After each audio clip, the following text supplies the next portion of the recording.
안녕하세요. 드라마에서 보던 일이 현실에서 일어나는 게 몇이나 될까요? 아마 극히 드물겠죠? 하지만 그 극히 드문 일을 제가 겪었기 때문에 제 이야기를 써 내려가 볼까 합니다.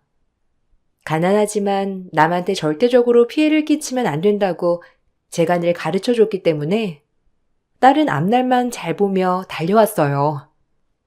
그러던 어느 날 저에게 오래전에 세상을 떠나간 남편과 남편 친구끼리 약속한 게 있다며 저에게 딸이 본인 아들을 만나보면 어떻겠냐고 물어보더라고요. 워낙 막역한 사이이기도 했고 부유했던 남편과 달리 어려운 시절을 겪은 남편 친구분은 이제야 자리를 많이 잡았고 돌아가신 남편을 생각해서 저희에게 도움이 되고 싶다고 했습니다. 저 역시 딸이 그 집 아들을 만나는 것이 나쁘지 않겠다고 판단이 들었고 딸에게 제 의사 표현을 했습니다. 어떠니? 나도 본 적은 없다만 글쎄 너네 아빠가 그렇게 널 그 집에 시집 보내고 싶어 했잖아. 근데 나 일하는 곳에 글쎄 아빠 친구분이 떡하니 찾아온 거야. 그간 사는 얘기를 나누다가 네 사진을 보시곤 얼른 맺어주고 싶다고 하더라. 뭐 괜찮아. 근데 아직은 더 만나봐야 할 것 같아. 근데 엄마가 얘기하던 것처럼 그렇게 성실해 보이지는 않는 것 같아. 한 번밖에 안 만나봐서 모르긴 하는데 그냥 느껴지는 느낌이 나랑 결이 잘 맞지 않는다고나 할까? 더 만나봐야겠어. 그래도 그 집 아빠를 보면 안다고 아마 괜찮을 거야. 가정적인 데다가 의리도 있고 일단 널 끔찍이 생각하실 거다. 나쁜 사람 같지는 않아. 좀 투박해서 그렇지. 일단 몇 번 더 만나보고 얘기해 줄게. 그래도 엄마가 이렇게 좋아하니까. 그래. 아빠 생각해서라도 만나봐. 정말 아빠가 살아있었다면 진작에 너네 만나고도 남았을 거야. 이런 걸 운명이라고 하지?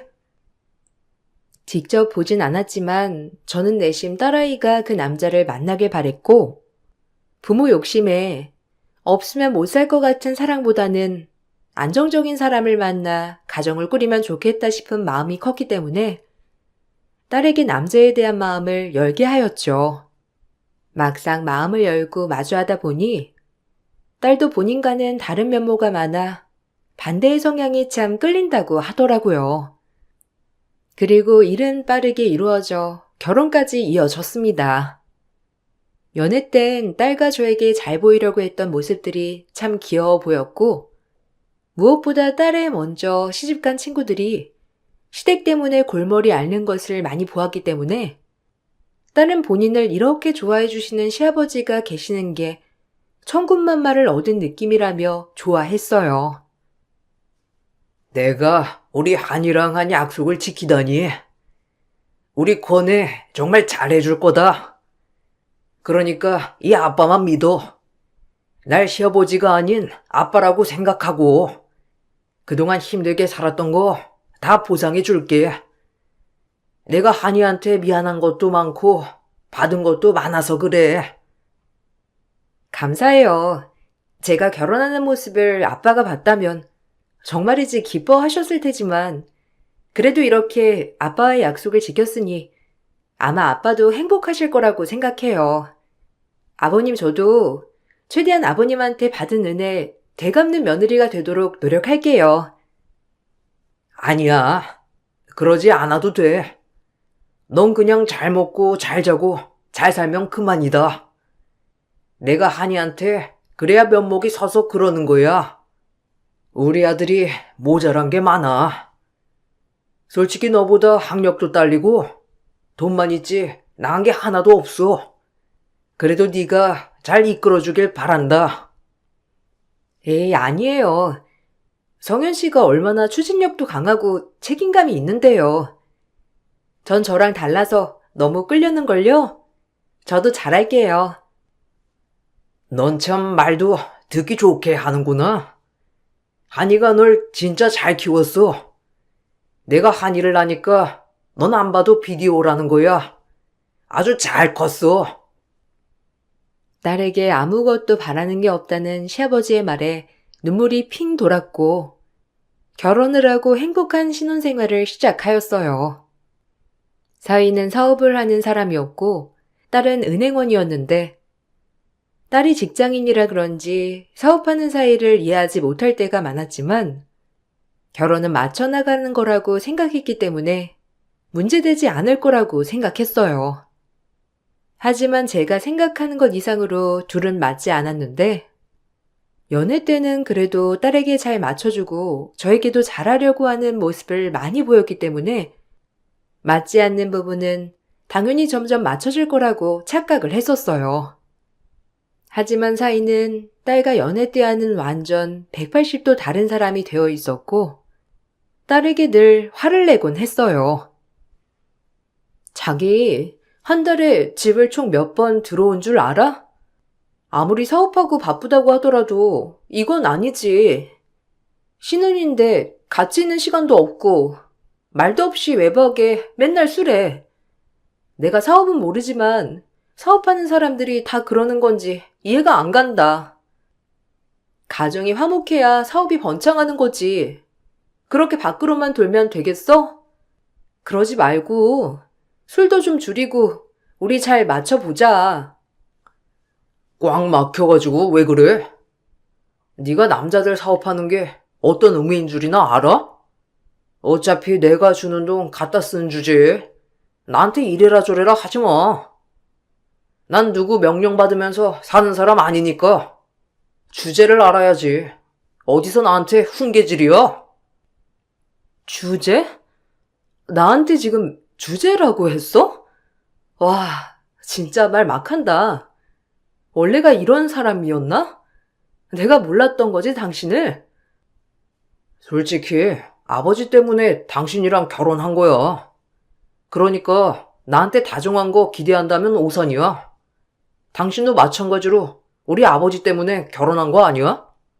그 잘난 어른들의 약속이라나 뭐라나. 참 요즘 시대에 나도 나지만 너도 너다.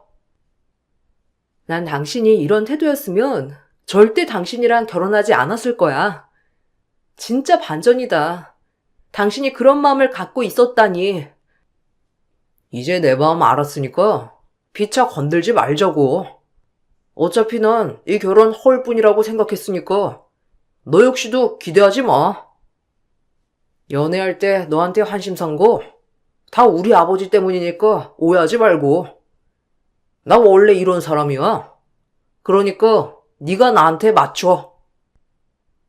결혼 전 막 심각하게 다정까진 아니어도 그래도 자상한 모습을 보고 이 정도면 안정적인 결혼 생활을 할 수 있겠다고 생각했는데 알고 보니 시아버지 때문에 한 억지 결혼이라고 딸에게 못을 박는 사이에게 딸은 큰 상처를 받았답니다. 젊어서 고생을 많이 하셔 재산을 많이 축적해 놓은 시아버지셨기 때문에 재산을 거론하며 딸과 결혼하라고 하셨더라고요. 사위는 사업도 해야 하고 돈을 포기하지 못해 딸과 결혼을 했다고 밝혔으며 그 이야기가 어찌나 상처가 됐는지 딸은 비련의 여주인공이 된 것만 같았어요. 가끔 저에게 종종 와서 하소연을 할 때마다 제가 잘못한 것 같아 참 죄스럽더라고요. 그저 딸이 안정적인 가정에서 행복하기만을 바랬던 건데 이런 일이 반복이 되자 딸에게 넌지시 행복을 찾으라며 얘기하기도 했습니다. 하지만 딸은 버텨보겠다더군요. 얼른 아이도 낳고 해야지. 내가 우리 하나밖에 없는 아들한테 나온 자손을 봐야 하지 않겠어? 결혼한 지 얼마 되지 않아. 이런 게 다 너한테 부담일 수도 있지만 그래도 애기 하나만 낳으면 네 앞으로 작은 빌라 하나 해줄 거야. 알겠지? 아빠는 왜 이렇게 이 사람한텐 후하고 저한테는 짜신 건데요? 누가 보면 이 사람이 숨겨둔 딸인 줄 알겠어요. 다 널 위해서 그러는 거지. 말을 해도 권혜한테 잘해줘야 해. 내가 권혜 아빠한테 신세를 정말 많이 줬고, 지금 이렇게 우리가 떵떵거리고 살 수 있는 것도 권혜 아버지 때문이니까. 그때 그 사업 미천도 안 빌려줬으면 지금의 나는 없는 거야. 그놈의 신세. 아버지가 잘해서 그런 건데 뭘 그렇게 고마운 게 많다고. 넌 좋겠다. 시아버지가 네 편이라서. 말본세하고는 와이프한테 잘해야 집이 잘 풀리는 거야. 너 말 그렇게 하지 말라고 내가 몇 번이나 얘기했지? 사돈어른은 딸을 참 예뻐해 주셨는데 항상 저희 남편 얘기를 하며 저와 딸에게 고마워하였고 정말 딸을 친딸처럼 대해주셨죠. 사이가 미운 날도 많았지만 애아빠가 일찍 돌아가셔 항상 결핍이 있던 딸에게 사돈어른이라는 울타리는 정말 친정아빠와 같다고 하더라고요. 그래서 그런지 사위에게 서운한 게 많음에도 어찌 보면 사돈어른 덕분에 이 모든 걸 참고 견뎌낼 수 있다고 했어요. 이서방이라도 와서 밥도 먹고 해라. 내가 이서방이 팔보채 좋아한다고 해서 직접 만들고 속꼬리찜도 해놨으니까. 알겠어. 엄마 몸도 안 좋은데 뭐하러 그런 걸 다 했어. 그냥 나가서 외식 한번 하면 되는 건데. 고생 많이 했겠다. 그래도 우리 막내 사이인데 엄마가 이렇게 해줘야지. 니네 시아버지가 너한테 그렇게 잘해주시는데 엄마가 너무 고마워서 그래. 이서방도 너한테 잘해주지? 아마 너네 시아버지 닮았으면 자상하고 너라면 끔찍이 여길 거야. 엄마 말이 맞지? 아, 그렇지 뭐. 그 핏줄 어디 가겠나. 일단 주말에 이서방이랑 같이 내려갈게요. 그러니까 엄마 좀 쉬어. 허리도 안 좋은데 그렇게 무리하는 거 보면 나 진짜 마음이 너무 안 좋아서 그래. 그러니까 그런 거 하지 말고 엄마 몸 챙겨요. 사이와 대면대면 한 것도 모르고 저는 그저 막내 사이에게 고맙다며 늘 친정에 올 때마다 사이가 좋아하는 음식들을 바리바리 싸주었어요. 결혼 전 딸에게 정말 친절한 사이였지만 결혼 후 딸에게 태세 전환을 한 모습을 제가 보진 못했거든요. 하지만 버릇없는 모습을 보여주는 사이에게 당황했지만 행여나 딸이 힘들어질까봐 내색하진 않으며 그저 딸의 행복만을 바랬죠. 이제 이런 거 해놓으시지 마세요. 제가 평범하게 직장 다니는 사람도 아니고 사업하는 사람으로서 얼마나 바쁜 줄 아세요? 이렇게 해놓으시니까 부담스러워서 오히려 더 고북스럽단 말이에요. 먹은 걸로 칠 테니까 앞으로 해놓지 마셨으면 해요. 당신 말을 꼭 그렇게 해야겠어? 엄마는 자기 생각해서 해놓으신 건데 감사하다고 말하진 못할 망정 어디 그런 말을 해? 아니, 내가 해달랬냐고. 본인이 좋아서 하는 걸 가지고 왜 나한테 생색인데? 어머님, 제 말이 틀립니까? 아니야. 자네 말이 맞아. 그냥 난 좋은 거 생각나면 자네가 생각이 나니까 해준 건데 부담스러웠다면 다음부터 사서 고생 안 하지 뭐. 꼭 없이 살면서 뭐 하나 도움되지는 못하고 이런 걸로 퉁치려 한다니까. 정말 이래서 없는 사람이랑 못 엮이겠네. 뭐? 당신 따라 나와. 당신은 우리 엄마가 해준 거 먹을 자격도 없어. 이거 완전 사이코 아니야? 말하는 본새가 아주 역겨워. 저에게까지 막대하는 사이에게 딸은 화가 머리끝까지 났고 그날 집에 와서 대판했다고 했어요. 그리고 애지중지 키운 딸의 뺨을 그날 내리치면서 둘은 육탄전을 펼쳤다고 했습니다. 이 얘기를 듣자마자 당장 이혼을 시켜야겠다고 생각하게 되었고 이게 불과 결혼한 지 7개월 만에 일어난 일이었습니다. 맞고 사는 여자를 보며 이해가 가지 않았는데 그게 딸이었다니 전 그 길로 딸의 짐을 싸서 집을 나오게 했고, 이 사실은 사돈어른 귀에까지 들어가게 되면서 노발대발 난리가 나셨답니다. 어디 할 짓이 없어서 사내가 감히 안 여자한테 손을 대? 너 진짜 최악이다. 이제 어디 가서 내 아들이라고 하지 말아라. 아버지, 죄송해요. 아니, 자꾸 속을 긁는데 그럼 어째요? 아버지가 몰라서 그렇지 얼마나 지잘났다고 으스대는 줄 아세요? 솔직히 너보단 100번 나아.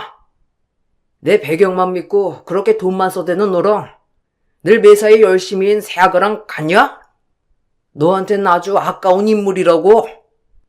네가 하도 정신을 못 차려서 성실하고 똑부러진 고뇌를 옆으로 붙여놓으면 정신 차릴까 싶었는데 넌 글러먹었어.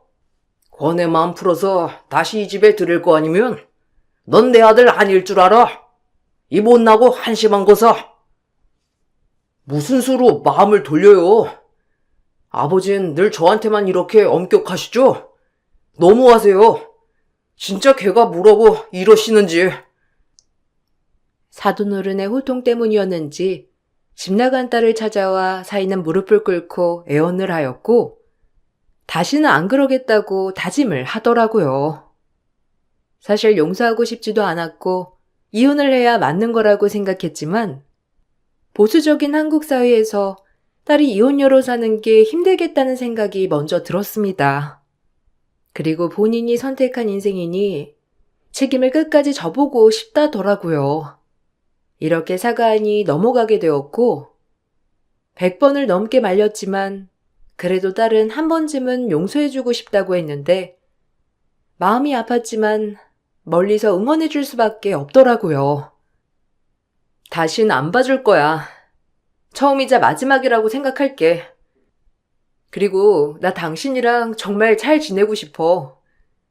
열렬히 사랑해서 한 결혼은 아닐지언정 그래도 이왕 이렇게 서로 선택한 거 행복하게 지내고 싶어. 당신은 안 그래? 나만 그런 거야? 아니잖아. 나도 앞으로 노력해 볼게. 너한테 상처 주지 않고 잘 살아보도록. 그리고 그동안 못나게 군 거 정말 미안했어. 나라이와 많은 전화를 하곤 했는데, 그럴 때마다 딸은 남편과 있었던 일을 저에게 많이 얘기해 주었고, 그 얘기를 듣다 보면 다시 여느 때처럼 딸에게 잘해주는 남편으로 돌아온 것만 같아 기분이 좋았습니다. 그리고 다시 새 출발을 하기로 약속한 만큼 서로에게 더욱더 잘하려고 했고, 저 역시 사위에게 더욱더 온 마음을 다해 따뜻하게 대해주려고 했어요. 하지만 원래도 밖으로 놔두는 사위에게 딸은 핸드폰이 2개인 걸 발견하게 되었고, 그로 인해 외도하는 사실을 알아버렸습니다. 그리고 그 여자는 딸을 만나기 전보다 훨씬 전부터 만나고 있던 여자임이 확실했어요. 그 핸드폰의 문자와 모든 내용을 일단 저장해 두고 사위와 또다시 이 문제로 인해 싸움이 나기 시작했지만, 그때와 다른 점이 있다면 사위는 사돈어른의 말 때문인지 딸을 놔주지 않으려고 했고, 오히려 적반하장으로 더욱더 큰 소리를 쳤다고 했습니다. 전 이 모든 사실을 알고 분개했죠. 진짜 미안해. 근데 진짜 오해야. 그냥 친구라고. 그때 네가 집 나가고 나서 우연히 연락이 닿아서 연락한 것뿐이야. 내가 얼마나 마음 의지할 데가 없었으면 얘한테 의지했겠어. 다신 안 그럴게. 그러니까 화 풀어. 네가 화내니까 좀 그렇다. 이게 화낼 일이지 그럼 넘어갈 일이야? 엄청 오래된 사이기도 하고 그런 것 같은데 내가 껴서 참 안타까울 뿐이네. 내가 빠져줘야지 그냥. 두 사람 나누는 대화 내용 다 봤고 어이가 없어서 웃음이 나더라. 그냥 안 잊혀 도저히. 당신이랑 못 살아. 외도 아니라고 했잖아. 내가 뭐가 아쉬워서 저런 여자랑 외도를 하겠냐고. 아니라는데 왜 자꾸 외도했다는 건데? 사이가 그렇게 뻔뻔하게 나왔지만 딸은 이젠 끝내는 게 맞겠다 싶다더라고요. 하지만 딸이 사이에게 또다시 끝내자는 말을 하자 사이는 역시 돌변했고 직접적으로 무력을 쓰지만 않았을 뿐 집안 물건을 부숴 놓았어요. 이 모습을 보자 딸은 조금 남아있던 감정마저 모두 사그라들었다고 했고 한참을 그렇게 물건을 던져 부수고 진정이 됐는지 그제야 딸에게 사과를 했다고 했어요.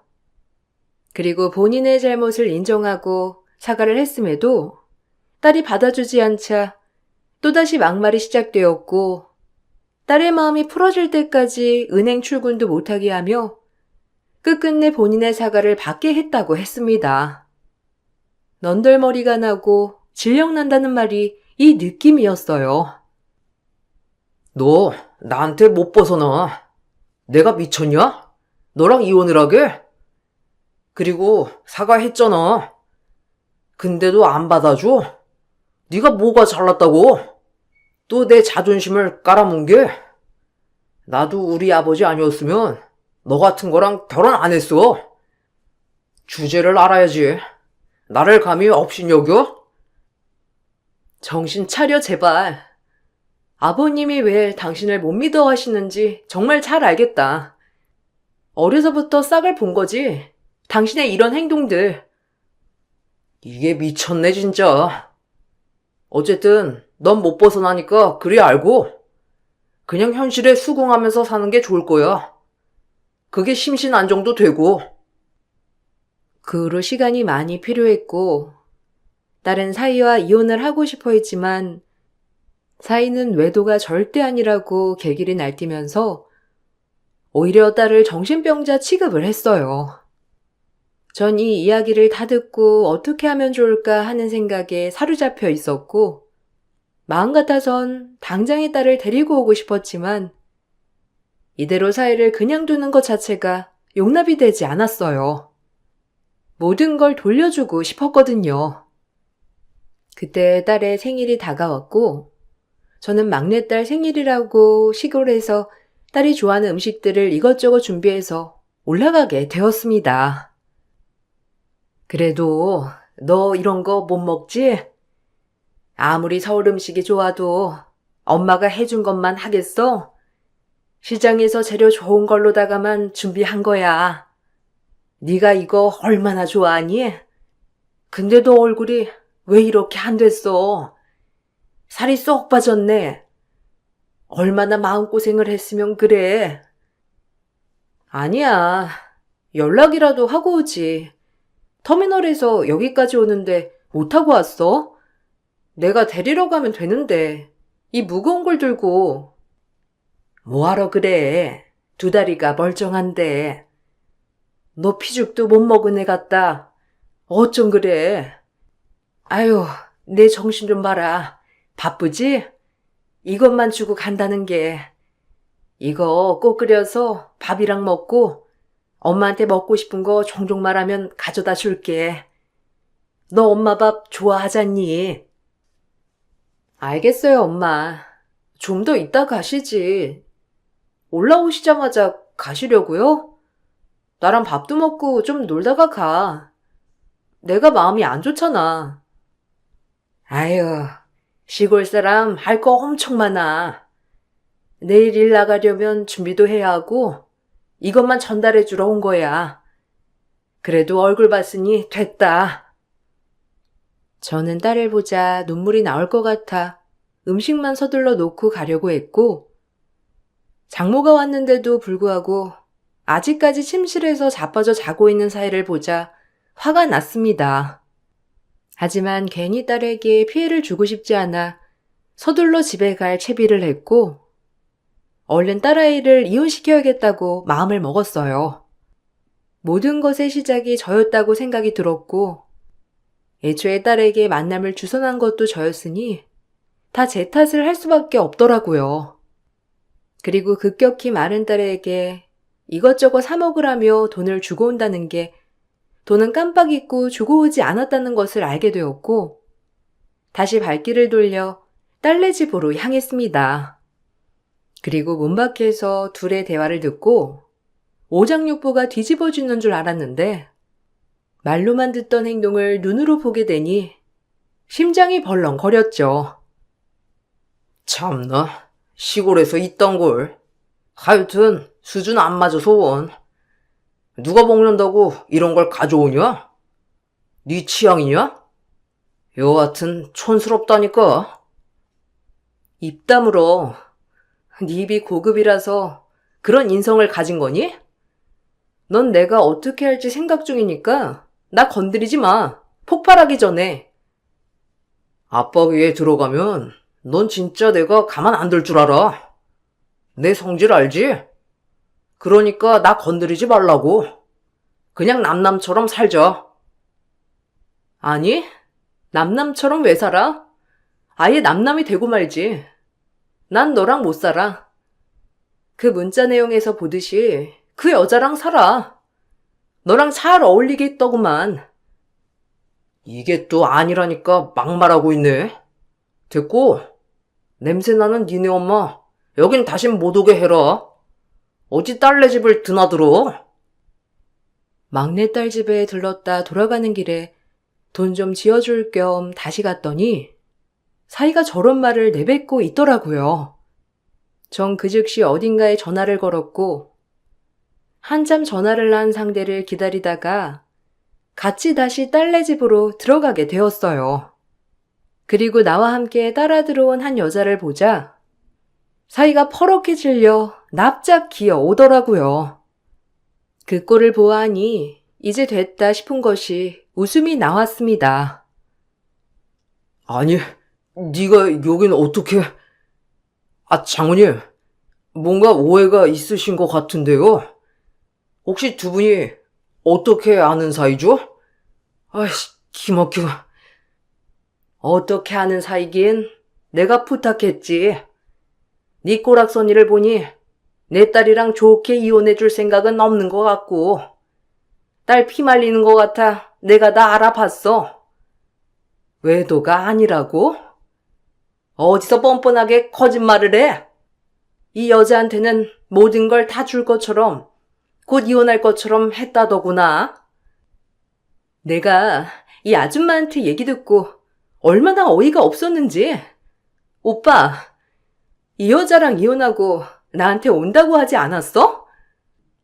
근데 이혼을 안 한다니? 그럼 난 뭐야? 난 오빠 믿고 그렇게 기다렸는데 나 오빠 아이까지 임신했잖아. 그런데 이렇게 나 몰라라야? 아이, 조용히 하네? 내가 가만 기다리라고 했지? 여보, 오해야. 내가 다 말하려고 했는데 일단 아빠한테 얘기하진 말아줘. 그놈의 아빠. 나한테 미안한 게 아니라 아버님한테 들키고 싶지 않았던 거겠지. 근데 어쩌냐? 아버님도 다 아실걸? 내가 사돈어른한테 다 말씀드렸네. 아마 여기로 오고 계실 거야. 내가 미쳤지. 자네 아버지 인성 보고 자네도 같을 거라고 생각했다니. 이제 다 끝났으니 어디 한번 탈탈 털려봐. 인성도 뭣도 없는 인간이 돈만 가지고 될 거라고 착각했나 본데. 아서! 저희 아버지에게 얘기했다고요? 아, 진짜 왜도 아니라고요. 왜 얘기하신 건데요? 그리고 저 여잔 끝내려고 했어요. 뭐라고? 오빠, 나랑 끝내려고 했다니? 나한텐 어제만 해도 사랑한다고 했잖아. 이제 와서 끝내? 안 되겠네. 나도 이대로 못 물러나. 오빠가 오빠 와이프 욕한 거랑 와이프랑 곧 이혼하겠다고 한 녹취록도 나한테 다 있는 거 모르지? 두고 봐. 내가 어떻게 하는지. 넌 그냥 한번 데리고 논 거야. 무슨 내가 이혼을 한다고 그걸 믿었냐? 여보, 이 여자 말 다 사실 아니니까 제발 한 번만 봐줘. 그렇게 말씨름을 하고 있을 무렵 사이가 제일 무서워하는 사돈이 도착을 하게 되었고 사돈어른은 일련의 사건을 모두 듣고 그날 바로 자기 아들을 먼지나게 눈물 콧물 다 빼놓더라고요. 그리고 아들은 돈이 무서웠는지 사돈에게 싹싹 빌면서 다신 안 그러겠다고 이제 찍소리도 안 하고 살겠다고 했지만 이미 사돈어른 얼굴에선 모든 걸 내포하고 있는 듯한 표정이었어요. 그리고 저 역시 이젠 정말 끝을 내야겠다 생각했기 때문에 이 결혼에 종지부를 찍자고 얘기를 하니 사돈어른은 그저 미안하다고 했어요. 사실 딸에게 모든 가정의 이야기를 다 듣고는 전 사이에 일거수일투족을 감시했습니다. 그리고 외도 장면까지 목격하였고 그 외도녀를 만나 모든 사실을 얘기해 주었지만 외도녀는 사이가 이혼을 하겠다고 기다려달라고 하는 말들을 계속 기다려왔다고 하더라고요. 하지만 이혼은 사이가 해주지 않는 것을 알게 되자 외도녀 또한 뒤통수를 맞았다며 분개했고 저를 도와주겠다고 했어요. 본인도 뱃속 아이를 위해서라면 이 사건을 빨리 마무리해야 할 것 같다고 하더군요. 사실 끼리끼리라는 말이 어울리지만 그래도 절 도와주겠다고 하니 내심 고마운 마음이 들었습니다. 그리고 이날 이렇게 삼자대면을 하게 된 거예요. 내가 이렇게 또다시 한이한테 미안한 일을 했네요. 내 아들 인성을 모른 것도 아니었지만 그래도 권혜 같은 여자가 옆에 있어준다면 정신을 차릴 거라고 착각했소. 죄송합니다. 안사돈에게도 그리고 한이에게도 또 권혜야 미안하다. 나 때문에 네가 큰 피해를 봤소. 이제 저놈은 내 아들놈이 아니다. 그러니까 네가 하자는 대로 할게. 네가 원하는 대로 해도 좋아. 사돈이 무슨 잘못이 있겠습니까? 자식 잘못 둔 죄밖에 없죠. 이혼하고 그때 우리 딸 얼굴에 손 올린 거, 그리고 지금 바람 피우고 혼외자까지 만든 거 다 가만 안 둘 거예요. 내 딸 눈에 눈물을 뺐으니 본인도 피눈물 한번 가봐야죠. 절 야속하다고 생각 마세요. 아버님이 이렇게 잘해주셨는데 이런 꼴을 보여서 죄송해요. 그래도 정말 이제 참을 수 없다는 게 제 판단이에요. 아니다. 네가 얼마나 노력했는지 다 알아. 내 욕심이었어. 내가 미안하지. 너한테 저런 인간 버러지를 붙이다니. 아니한테 너무 미안해서 착잡하다. 안사돈, 정말 죄송합니다. 제가 고개를 들 수조차 없네요. 아들놈이 아니라 원수죠, 저게. 이제 끝이 났으니 되었어요. 저 역시 제 욕심으로 이렇게 된 걸요.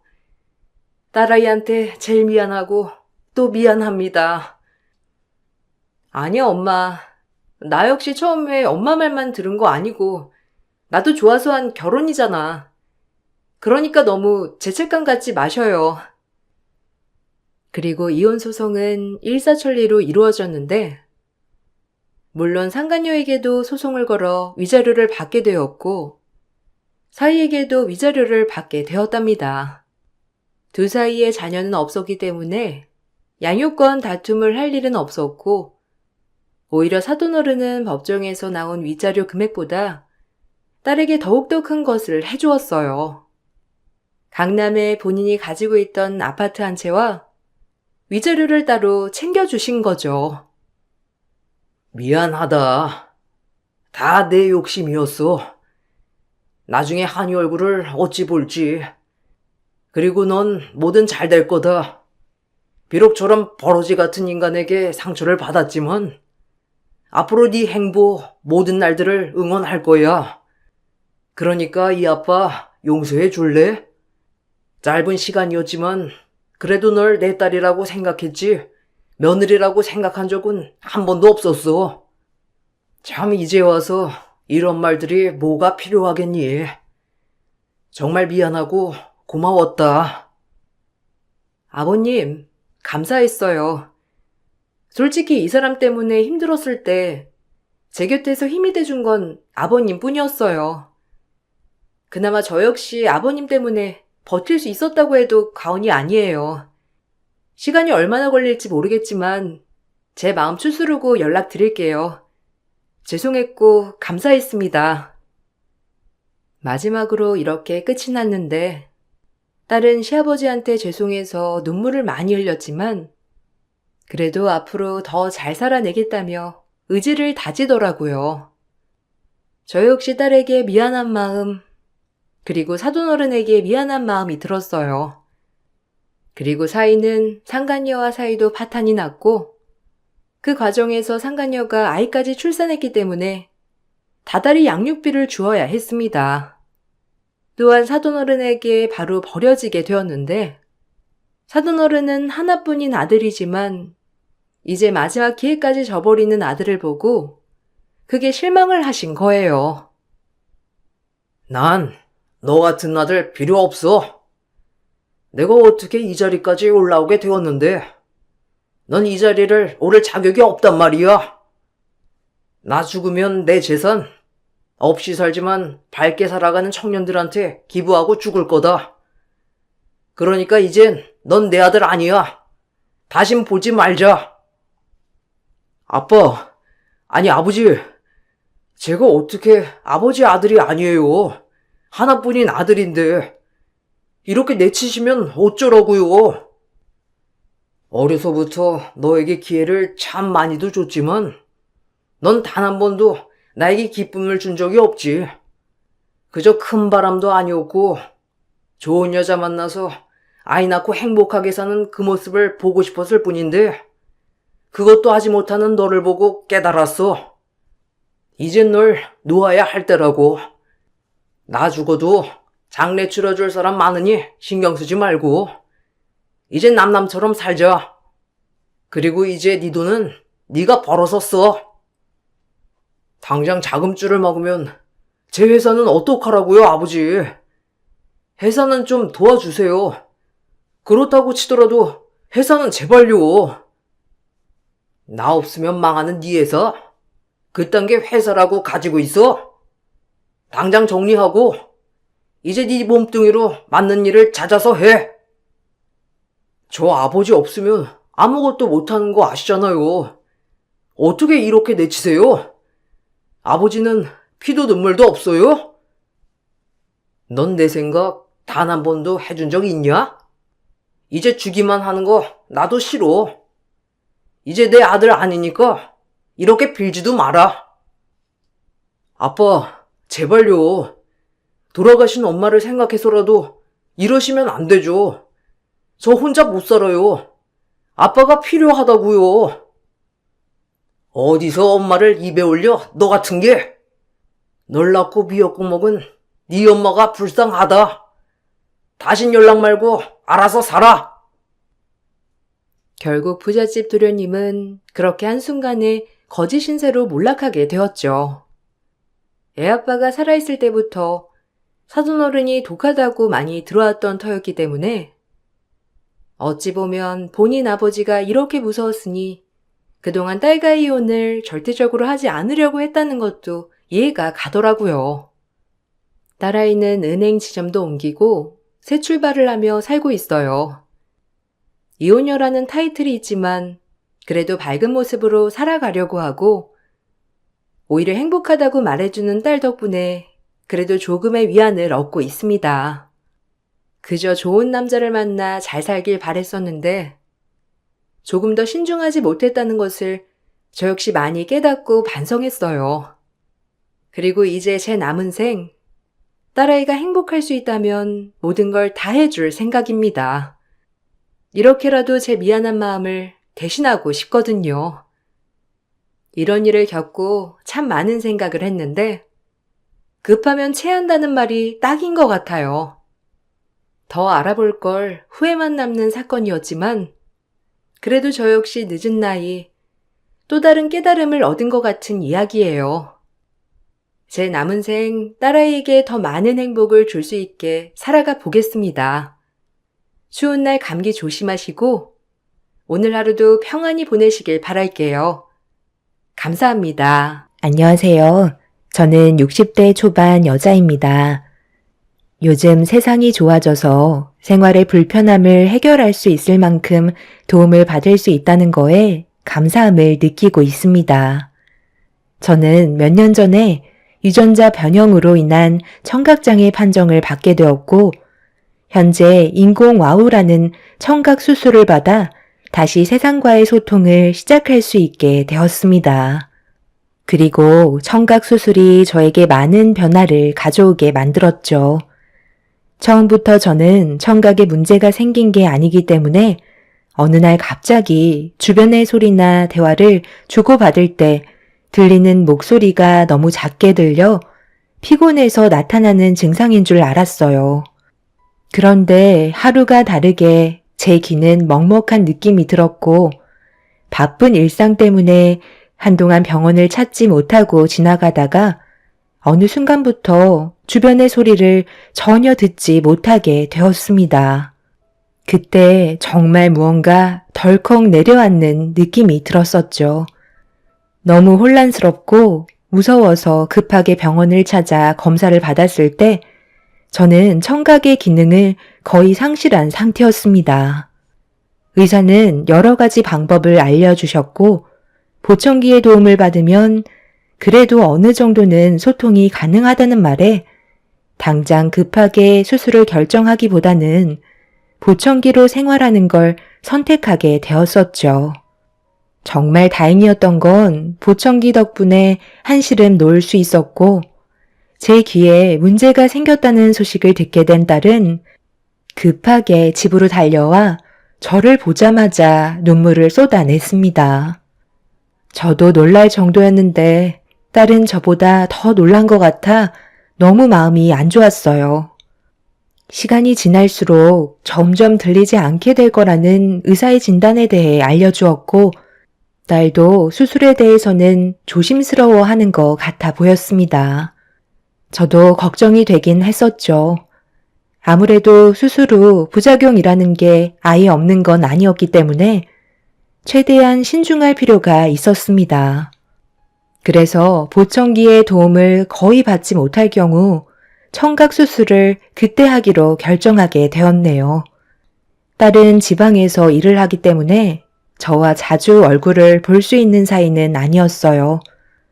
저희 둘 다 너무 바쁜 생활을 보내고 있었죠.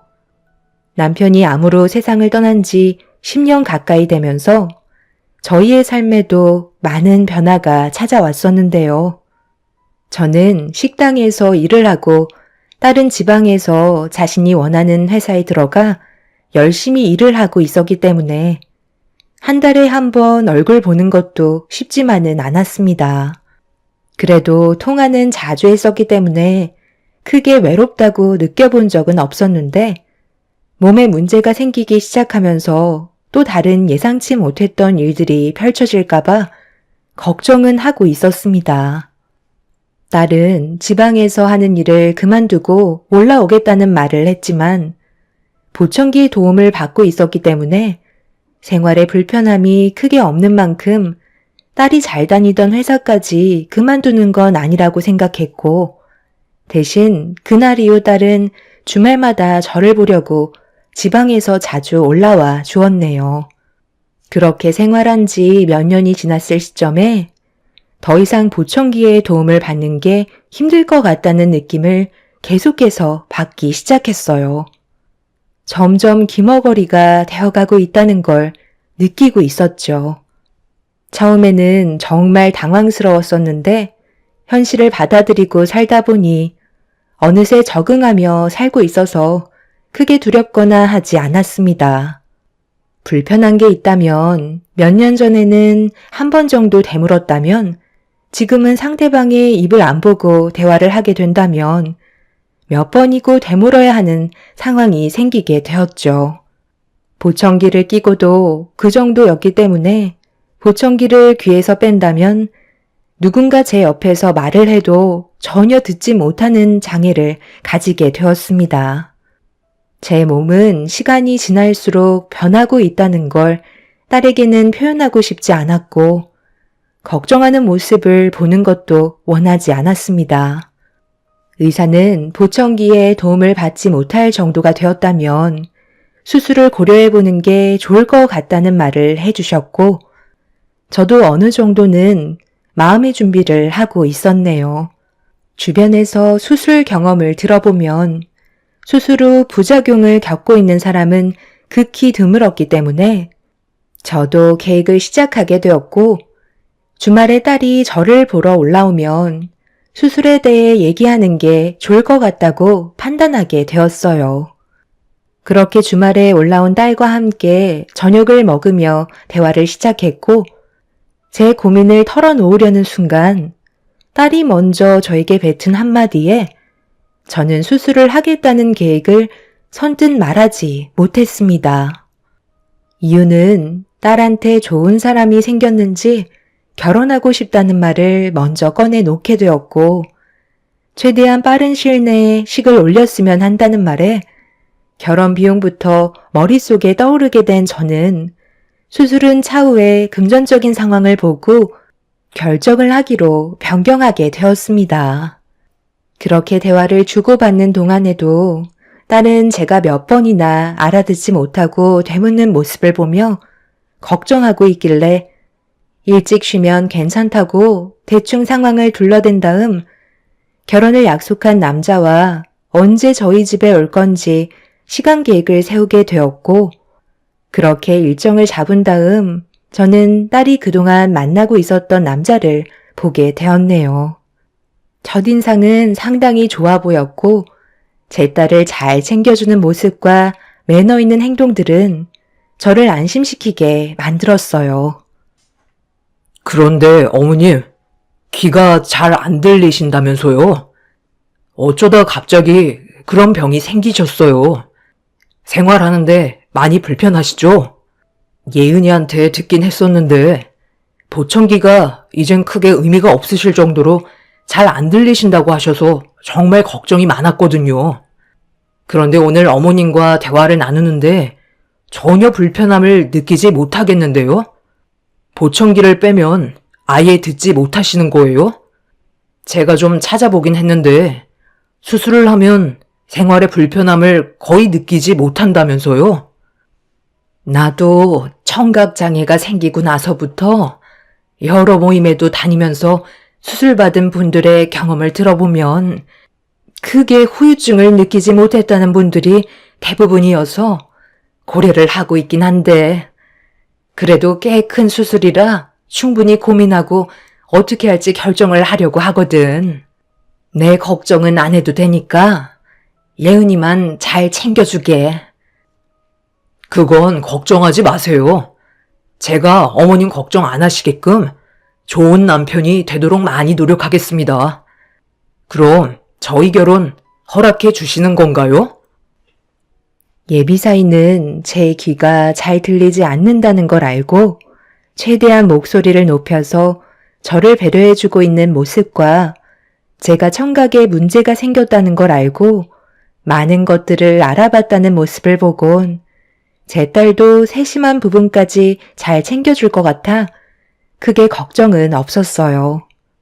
그리고 좋은 남자 만나 하루라도 빨리 자리를 잡아서 안정적인 삶을 살길 바라고 있었기 때문에 앞으로 둘의 결혼 생활은 행복만 가득하길 바랐었네요.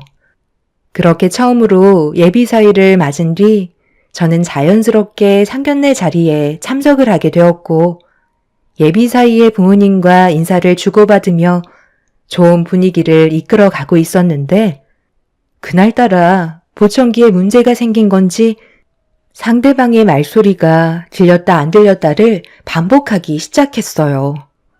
너무 긴장한 탓이라 충분한 휴식을 취하지 못해서 그런 거라고 생각했지만 들리지 않는 말들이 더 많아지면서 의사소통에 문제가 생기고 말았습니다. 제 옆에 있던 딸은 저에게 문제가 생겼다는 걸 직감했는지 예비 사돈분들께 양해를 구한 뒤 저를 데리고 밖으로 나왔습니다.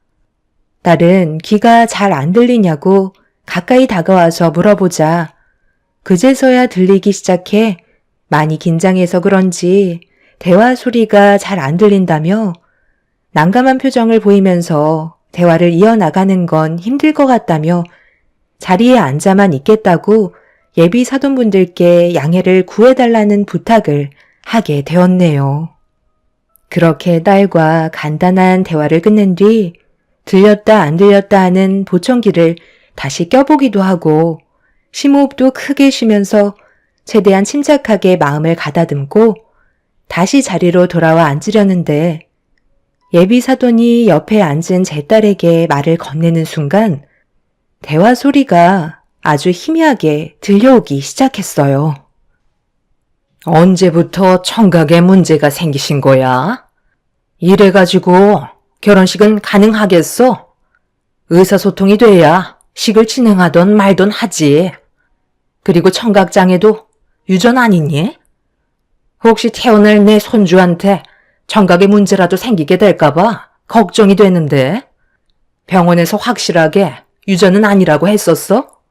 그것도 잘 모르는 거지? 어머님, 보시면 저는 멀쩡하잖아요. 그럴 일 없을 테니까 너무 걱정하지 마세요. 그리고 결혼식은 문제없이 진행할 수 있게 저희가 준비하도록 할게요. 당연히 그렇게 해야지. 한 번뿐인 결혼식인데 망쳐서야 되겠니?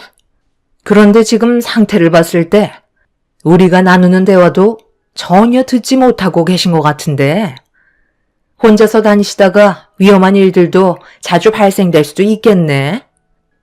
소리를 들어야 생활이 가능할 텐데 내가 알기론 청각을 회복시켜주는 수술이 있다고 그러던데 그걸 받으면 하루빨리 괜찮아지시지 않을까? 너희가 계획한 결혼식까지 아직 몇 달 남았잖아? 내 생각엔 그 전에 받으면 좋을 것 같은데. 그게 쉬운 문제가 아닌 것 같아요. 여러 가지 부작용들도 있어서 아직 저희 엄마가 확고하게 수술을 하시겠다는 결정을 내리시지 못하셨어요. 수술을 하고 싶은 마음이 있으셨으면 저한테 먼저 얘기하셨겠죠. 너무 걱정하지 마세요. 저도 언제 수술을 해야 될지 시기를 보고 있고 엄마와 최대한 조율해서 진행하도록 할게요. 일단 음식 다 식겠어요. 먼저 식사부터 하세요. 궁금하신 건 저한테 말씀해 주시면 옆에서 전달해 드리도록 할게요. 예비 사돈과 제 딸이 나누는 소리가 거의 들리지 않을 정도로 희미했지만 청각을 거의 잃게 되면서 사람의 입을 보면 무슨 말을 하는 건지 대충 이해할 수 있기 때문에 대화하는 입모양을 보고 어느 정도는 알 수 있었습니다. 예비 사돈의 입장에서 불안해하시는 건 당연한 거였어요. 유전이라는 게 무서운 거기 때문에 예민하게 생각하시는 것 같아 보였어요. 제 딸이 저 때문에 피해를 보게 되는 것 같아 마음이 좋지 않았고 너무 미안했었죠. 의사에게 여쭤보니 청각에 문제가 생긴 시기를 봤을 때 노화로 찾아왔다고 하기에는 시기가 이른 감이 있는 것 같다며 유전이 될 수도 있는 가능성을 아예 배제할 수 없다는 말을 들었을 때 제 딸에게도 찾아올 수 있을지도 모른다는 충격적인 결과를 창창한 나이인 딸에게 미리 걱정을 주고 싶지 않았습니다. 아닐 수도 있기 때문에 섣불리 얘기하는 건 옳지 않다고 판단했었어요. 상견례는 그래도 큰 문제 없이 잘 넘어가긴 했지만 예비 사돈분들께선 제가 가진 병으로 인해 뭔가 탐탁치 않아 하셨습니다.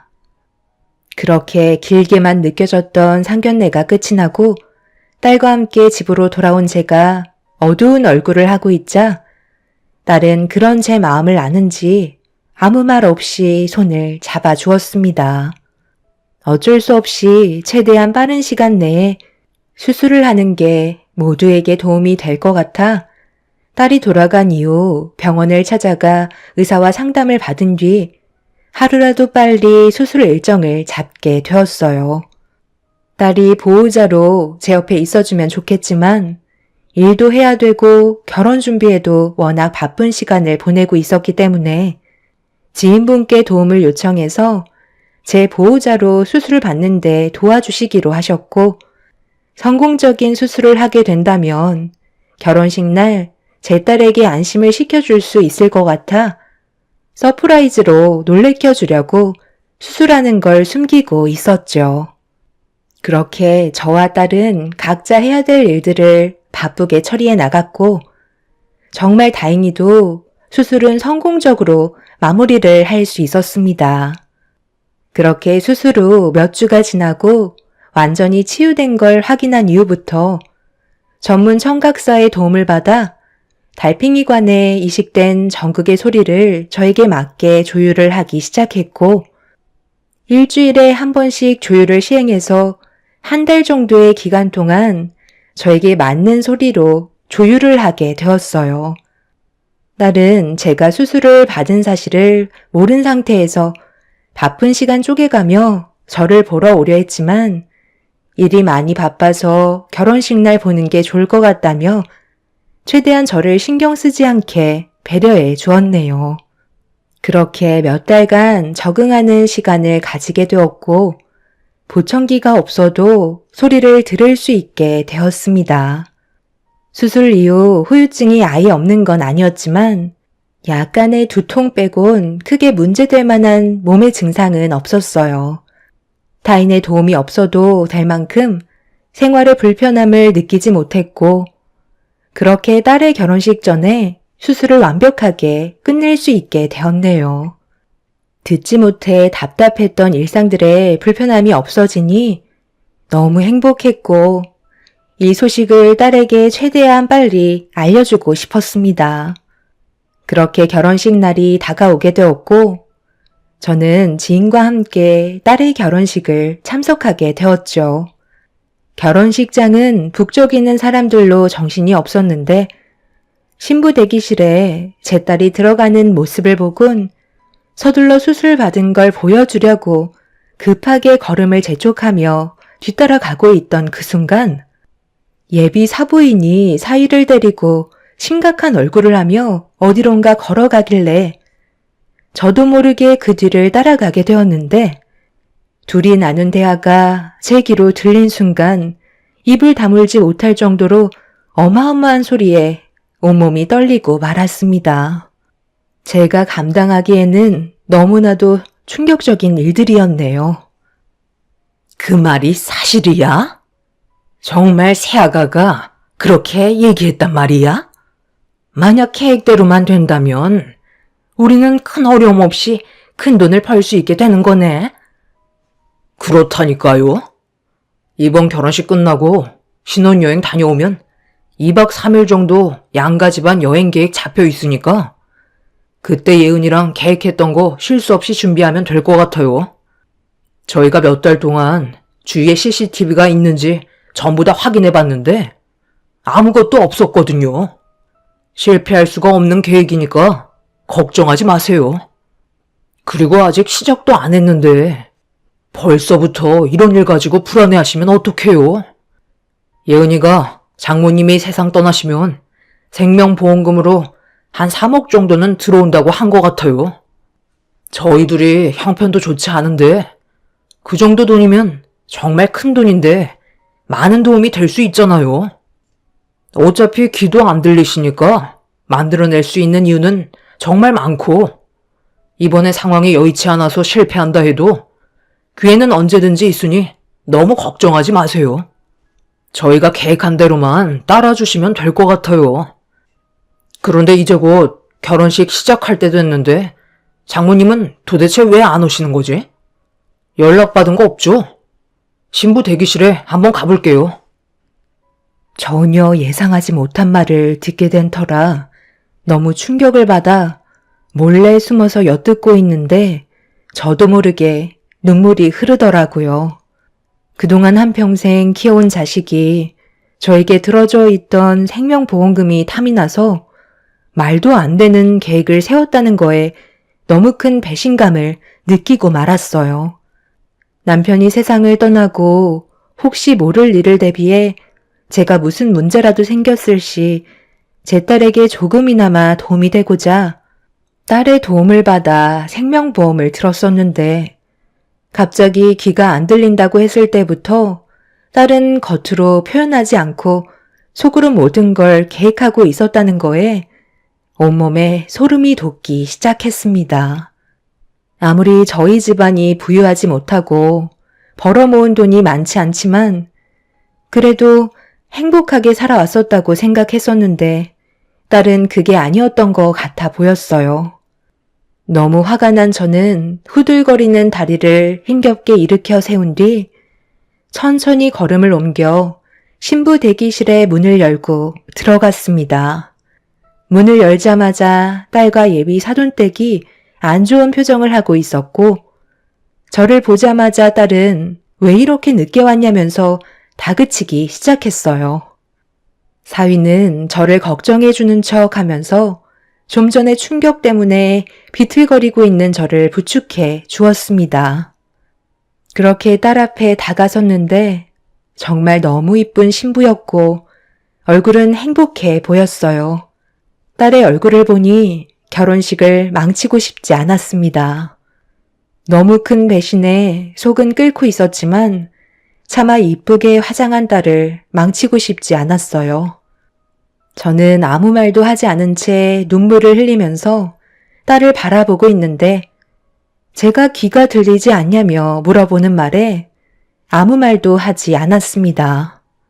딸은 저에게 큰 목소리로 귀가 안 들리냐고 반복적으로 물어봤고 저는 아무런 반응을 보이지 않자 딸은 핸드폰에 글씨를 적어 저에게 보여주었어요.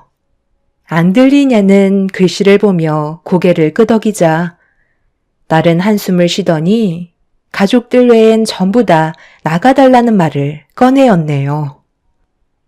이제는 아예 귀가 들리지 않나 봐.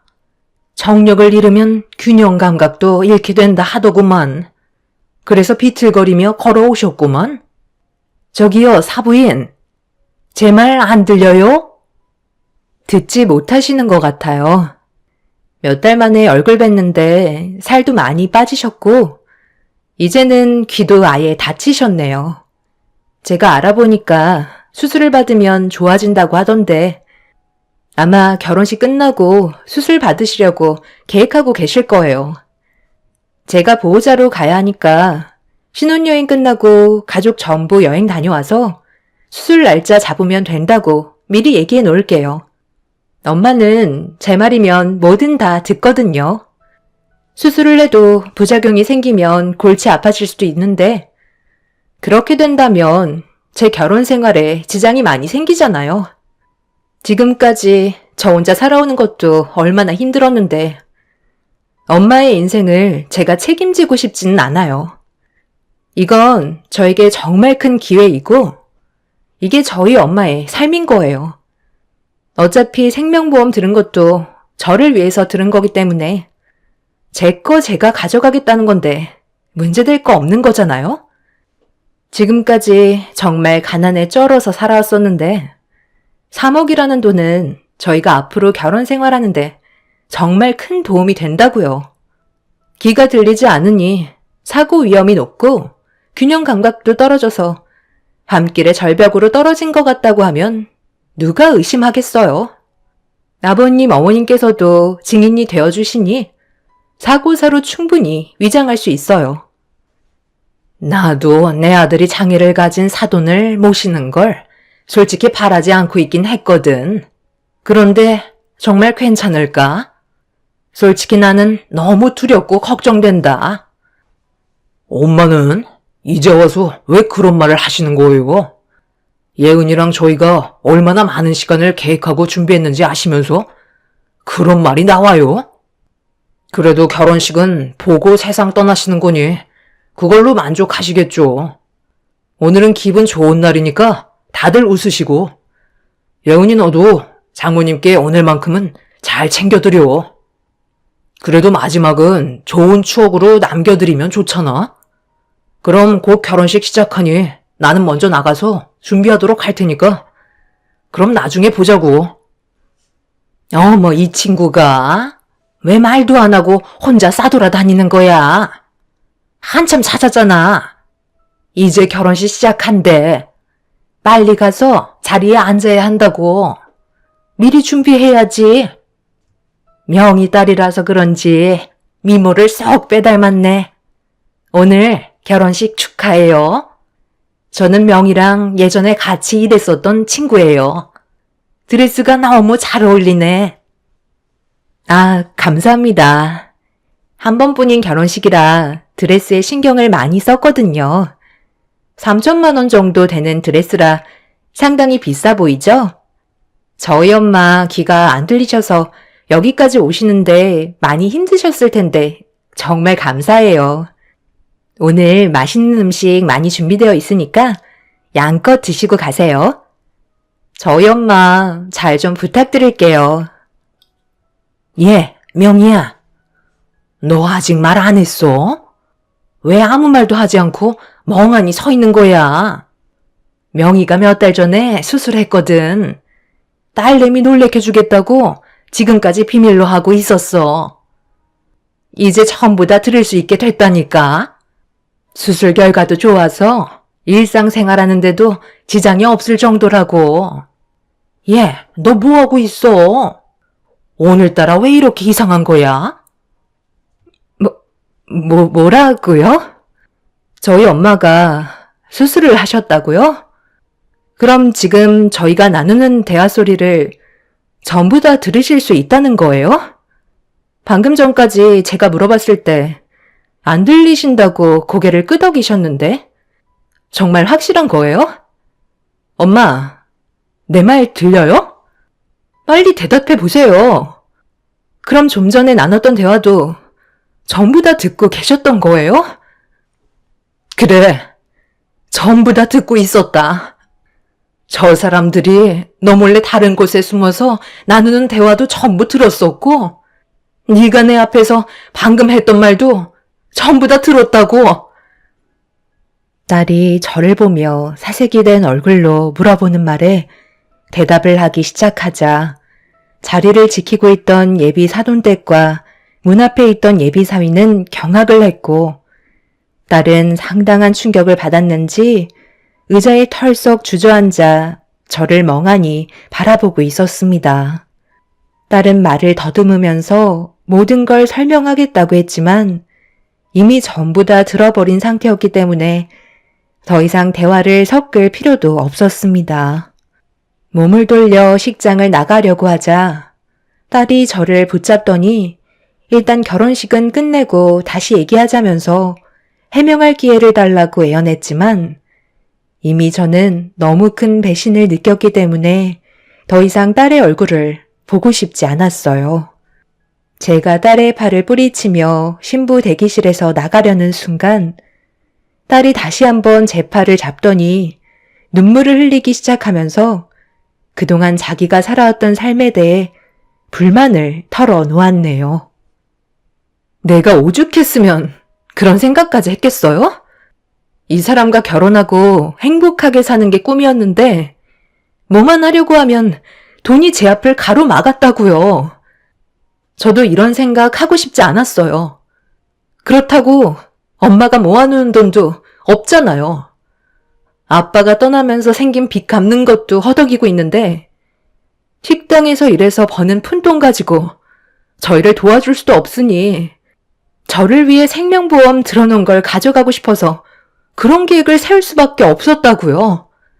그 빚도 반은 거의 제가 갚아드리지 않았어요? 내 삶에 방해만 되는 엄마라면 차라리 없는 게 낫다고 생각했어요. 그게 잘못이에요? 엄마도 제 입장이 되면 충분히 이해할 수 있는 거라고요. 자식한테는 뭐든 다 줘야 하는 거 아니에요? 이런 가난 이제 정말 지긋지긋하고 저도 이 사람과 새롭게 시작할 때 좀 더 여유 있고 가난에서 조금이라도 벗어나고 싶어서 그런 생각을 가진 것뿐이에요. 저도 이런 계획을 세우면서도 너무 혼란스러웠다고요. 말은 그렇게 했지만 진심이 아니었어요. 그러니 저에게 등을 돌리지 마세요. 앞으로 잘할게요. 오늘 좋은 날이잖아요. 결혼식만큼은 망치고 싶지 않다고요. 자리로 돌아가 주세요, 엄마. 너랑 더 이상 할 말이 없다. 내가 그동안 너를 어떻게 키웠는데 고작 그 돈 몇 푼 때문에 너는 사람이 해서는 안 될 행동을 저지르려 했어. 뭐든지 완벽한 범죄는 없는 거라고. 나한테 들어져 있는 생명보험은 해지할 거고 너와의 인연은 2번 다시 만들어가지 않으마. 내가 늙어 힘이 없어도 절대로 너를 찾지 않을 테니까 걱정하지 말고 엄마 없이 결혼식 무사히 끝내고 잘 먹고 잘 살아라. 너에게 가난을 물려줘서 정말 미안하다. 딸은 저를 붙잡고 놓아주지 않았어요. 결혼식에 제가 무조건 참석해야 한다고 자리로 돌아가 달라며 애원했지만 이미 저에게는 더 이상 딸은 없었습니다. 제가 원하는 대로 해주려 하지 않자 식이 시작된다는 말에 마음이 조급했는지 제 몸을 강하게 돌려 세우며 화를 내기 시작했네요. 결혼식까지 망칠 작정이냐고 저를 잡아먹을 듯이 노려보자 더는 참을 수 없던 저는 차라리 이런 결혼식은 하지 않는 게 좋을 것 같다며 딸이 입고 있던 3,000짜리 드레스를 마구마구 찢어버렸습니다. 돌발 행동을 저지른 저를 보며 당황한 딸은 비명을 질렀고 제정신이 아니었던 저는 지인에게 부축을 받으면서 식장을 빠져나왔네요. 그날 딸의 결혼식은 무산이 되면서 예비사위와 파혼까지 이어지게 되었고 딸은 저를 절대 용서할 수 없다면서 자기 인생을 망쳤다고 분노하고 있었습니다. 저는 지인에게 도움을 받고 있는 상황이지만 살고 있는 집을 조만간 처분하고 조용한 곳에서 혼자 살아가려 합니다. 딸은 문자로 저를 끝까지 찾아내겠다며 겁을 주고 있긴 하지만 저도 두려운 건 없고 저렇게 만든 게 전부 제 탓인 것 같아 한편으론 너무 마음이 안 좋네요. 지금까지 살아오면서 딸의 인생길이 잘 되길 바라는 마음에 정말 많은 걸 도와줬는데도 돌아오는 건 결국 이런 삶뿐이었습니다. 남편이 세상을 떠나고 하나뿐인 제 딸도 저와 인연을 끊게 되었지만 이렇게 혼자 사는 게 오히려 속 편할 것 같네요. 분노하고 있는 제 딸이 앞으로 어떤 삶을 살던 2번 다시 딸 앞에 나타나지 않을 거고 남은 인생 저 혼자 조용히 살다 떠나야 될 것 같습니다. 어느 정도 시간이 지난 뒤 며칠 전에 문자 한 통이 오긴 했는데 자신의 잘못을 뉘우치는 장문의 문자였어요.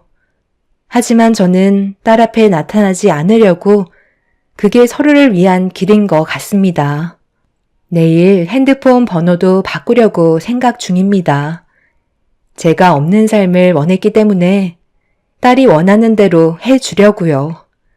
제 사연 들어주신 분들의 삶은 불행이 아닌 언제나 웃음이 가득한 삶이 되시길 바랍니다. 감사합니다. 안녕하세요.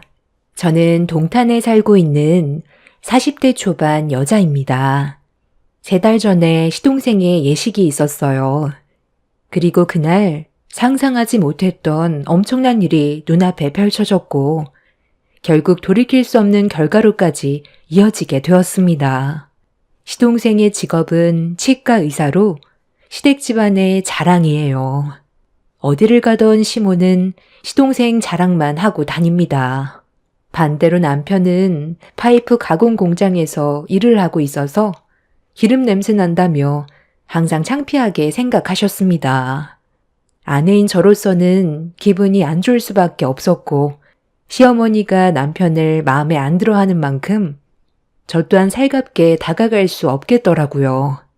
시모도 제가 거리를 둔다는 걸 알고 계셔서 그런지 저에 대한 감정도 좋지 않았어요. 제가 기분이 상했던 이유는 남편이 공장에서 힘들게 일을 할 수밖에 없었던 사정이 있었어요. 시동생이 머리가 좋아서 공부에만 집중시키려고 금전적인 지원을 해줘야 했었는데 시부모님은 남편이 뒤에서 도와주길 바라셨고 집안의 가장이면 동생이 잘 될 수 있게 이끌어줘야 하는 건 당연한 거라고 강제로 사회로 뛰어들게 만들었습니다. 그때 당시 남편도 꿈이 있었고 대학교에 입학도 하고 싶어 했지만 시부모님은 남편한테 들어가는 돈이 아깝다고 생각하셨어요. 그렇다고 남편이 공부를 못한 건 아니었습니다. 반에서 10등 안에 들었지만 시동생은 전교에서 1, 2등을 다툴 정도로 월등해서 시부모님 눈엔 남편이 보이지 않았던 것 뿐이었어요. 저는 남편이 동생 때문에 자신의 꿈을 포기할 수밖에 없었다는 게 너무 마음이 아파졌어요. 남편과 결혼하고 나서 꿈이 뭐였냐고 물어보니 남편은 변호사가 되는 걸 꿈꿔왔다고 했었습니다. 학창시절 때 성적이면 충분히 가능했었지만 시부모님은 금전적인 지원을 시동생에게 쏟아부었던 터라 남편을 지원해줄 돈은 없었어요. 오히려 남편에게 공장에서 일을 하라고 등 떠밀었었죠. 가족을 위해선 희생할 수밖에 없었고 배운 게 도둑질이라고 남편은 지금까지 파이프 공장에서만 죽어라 일만 하다가 최근에 따로 공장을 차리게 되었습니다.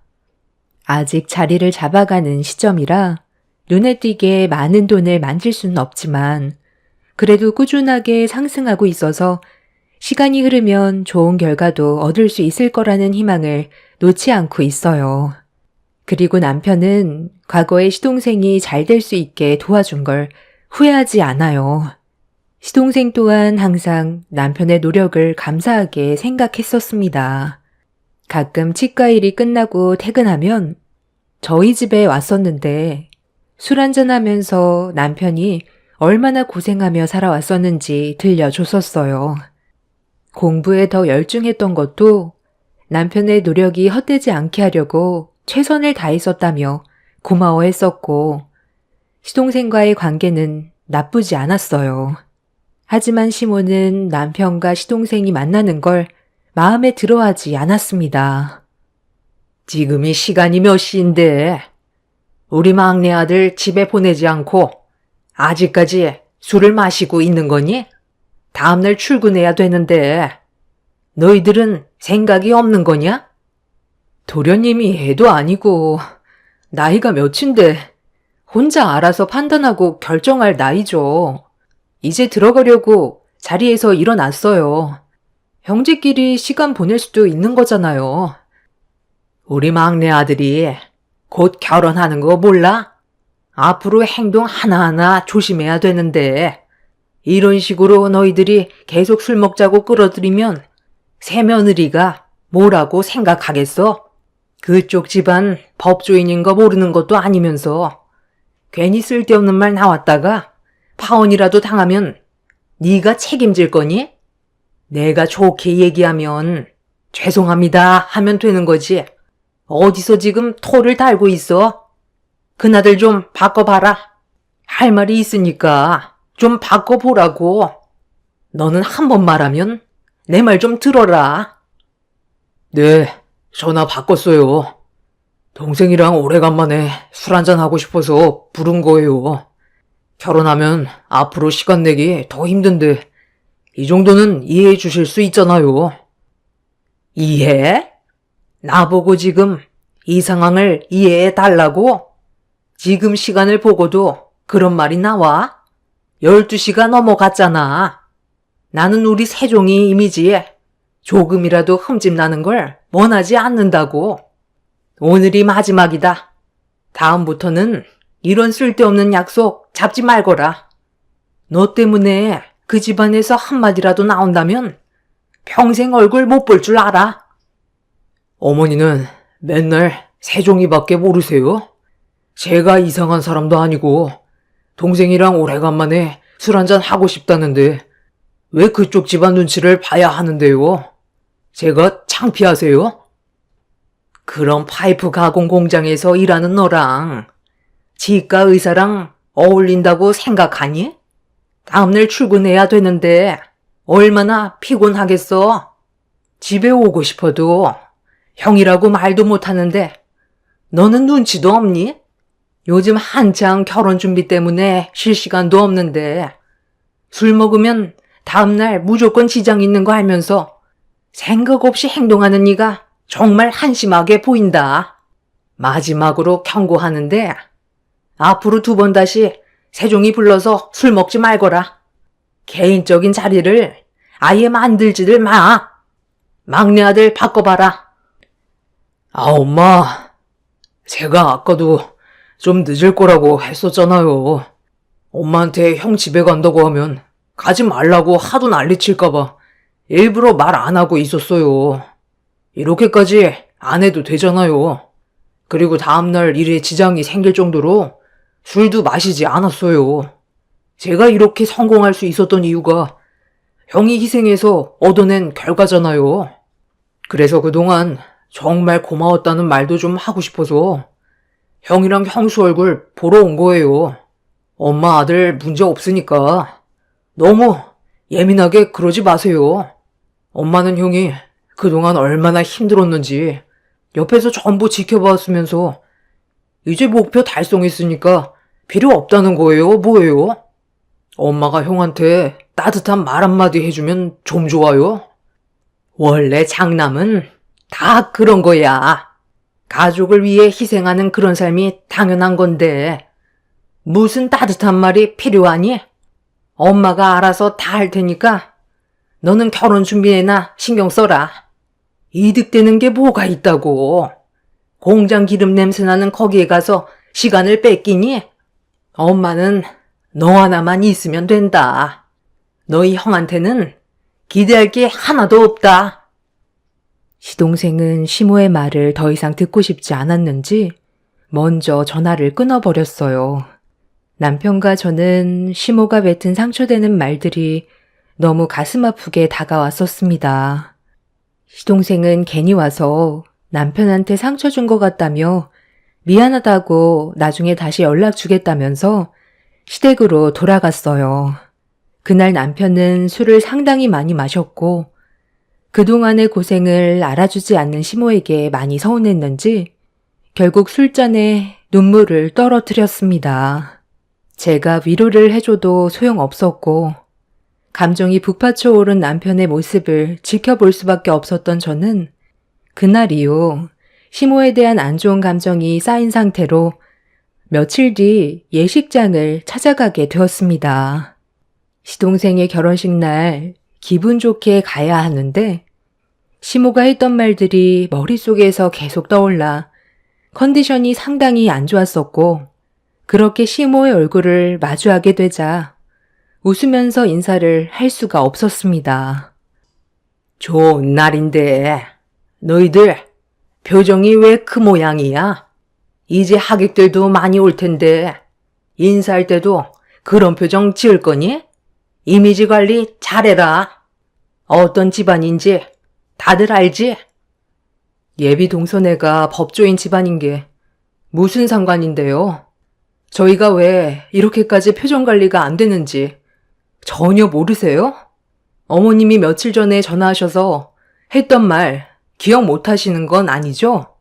좋은 감정으로 전화 통화한 것도 아니고 이 사람에 대해 온갖 안 좋은 말만 전부 늘어놓으시고 따뜻한 말 한마디 해주지 않았잖아요. 이런 말까진 안 하려 했는데 그때 이이가 얼마나 많은 눈물을 흘렸는지 아세요? 도련님이 치과 의사로 성공할 수 있었던 이유가 누구 때문인데요? 아이고, 그래서 내가 그때 한마디 했다고 아직까지 꿍하고 있던 거였어? 1~2살 먹은 아이들도 아니면서 그것 가지고 인상 쓰면서 예식장 분위기까지 안 좋게 만들어야 되겠어? 그리고 쟤만 고생했니? 나도 뼈 빠지게 일해서 내 아들 의사 만들라고 지원해 줬었다. 저놈이 막내 아들보다 머리가 좋았다면 당연히 입장이 바뀌었었겠지.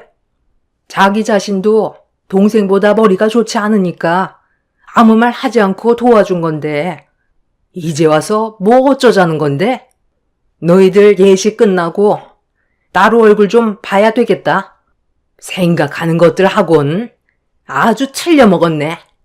기분 좋게 집에서 나왔는데 너희들 때문에 나도 표정 관리가 안 된다. 너, 나랑 따로 좀 얘기하자.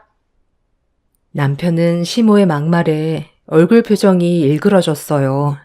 저 또한 마찬가지였고, 시동생이 기분 좋은 결혼식 날 분위기는 점점 더 안 좋아지고 있었습니다. 며칠 전에 통화를 했을 때 상처를 줬으면 좋게 해결할 수도 있는 문제인데, 시모는 오히려 저희 부부에게 더 크게 화를 냈어요. 저도 마음 같아서는 한꺼번에 쏟아내고 싶었지만 최대한 참고 있었습니다. 시모는 저에게 따로 할 말이 있다면서 제 손목을 잡곤 비상계단으로 끌고 가더니 목소리를 높여 화를 냈어요. 너희들 정말 이럴 거야? 내가 돌아버리는 걸 보고 싶은 거니? 적당히 하라고 했지? 경고했으면 눈치껏 뒤로 물러날 줄도 알아야지. 하객들 점점 몰려오는 거 뻔히 보고 있으면서 태도가 그게 뭐야? 나중에 다시 얘기하자고 했으면 그만하면 되는 거잖아. 결혼식을 망치려고 작정한 거니? 나 더 이상 흥분하게 하지 마라. 저도 정말 할 말 많았거든요. 왜 그이한테만 뭐라 하시고 무시하는 건데요? 며칠 전에 그이가 얼마나 많은 눈물을 쏟아냈는지 아세요? 어머님이 배 아파 낳은 자식이잖아요. 동생을 위해서 자신의 꿈을 포기하고 공장에서 일만 하던 어머님 큰아들이 불쌍하지도 않으세요? 그이가 꿈이 뭐였는지는 알아요? 변호사가 꿈이었대요. 그런데 도련님이 좀 더 공부를 잘한다고 해서 어머님은 사람 꿈을 짓밟았잖아요. 제가 그런 말을 들었을 때 얼마나 마음이 아팠겠어요. 펜을 굴려야 되는 사람이 공장에서 파이프 가공 일만 하고 있어요. 그럼 동생을 위해 고생한 만큼 보상은 안 해줘도 따뜻한 말 한마디 해줄 수 있는 건데 전화통화로 온갖 상처되는 말로 평생 씻지 못할 마음의 상처를 남기셨으면 오늘 저희가 왔을 땐 전에 통화할 땐 미안했다는 말 한마디 해줄 수 있는 거고 그 한마디면 충분히 좋게 넘어갈 수 있었어요. 상황을 계속 악화시키는 건 저희가 아니라 어머님이라고요. 오늘은 어떻게든 참고 넘어가겠지만 결혼식 끝나면 2번 다시 어머님 얼굴 볼 일 없을 거예요. 뭐래도 어차피 욕만 먹는데 뭐하러 이런 관계를 유지해요? 어머님도 그걸 원하는 거 아니에요? 저희가 사라져주면 되는 거잖아요. 결혼식 아무 문제 없이 끝날 거니까 걱정하지 마세요. 저희도 그렇게 생각 없진 않아요. 어머님은 도련님만 있으면 된다고 생각하죠?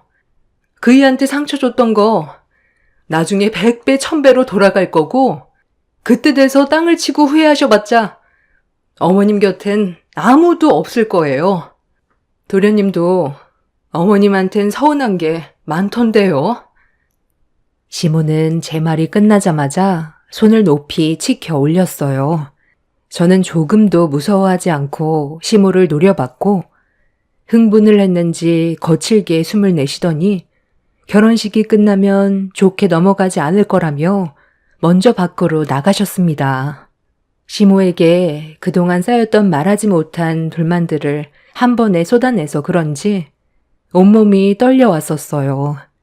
제대로 걸을 수조차 없는 상태라 잠시 숨을 고르며 앞으로 시모와의 관계를 어떻게 처리해 갈지 고민을 하고 있었는데 밖에서 시모의 목소리가 들려오고 있었습니다.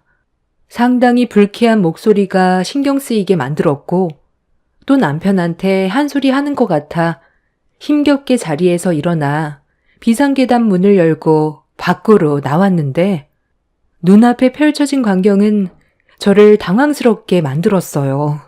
시모가 남편이 아닌 저희 엄마와 대화를 주고받고 있었습니다.